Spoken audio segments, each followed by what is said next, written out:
Magandang araw mga kagabay, ngayon po July 13, 2025, araw po ng linggo. Ganda po ng gospel, ito po tungkol sa isang mabuting Samaritano. Sabi sa gospel, meron pong isang tao na taga Jerusalem, mula Jerusalem, na naglalakad. Subalit siya po ay sinaktan ng mga tulisan.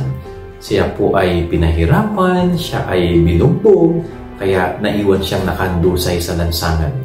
So may dumaang saserdote, may dumaang levita, pero hindi po siya pinansin, pinabayaan lang. Subalit ang isang Samaritano na talagang hindi niya kaano-ano yung tao na nakahandusay ay nagmagandang loob na tulungan siya. Napakaganda po ito, no? Pinapaalala sa atin na tayo bilang mga tao ay patuloy na magsikap na maging mabuti.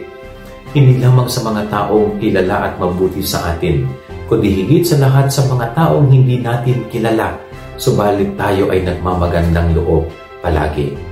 Kaya tandaan niyo po, kung binibless ng Diyos yung ating pagtulong sa mga kilala natin, mas ibibless tayo ng Diyos kung tayo tumutulong sa mga taong hindi natin kilala.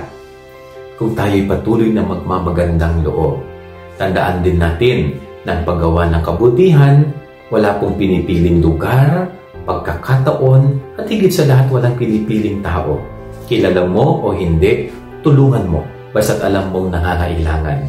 Yan ang ating gabay araw ngayong maghapon. God bless po sa inyo lahat, pagpalain kayo ng Panginoon.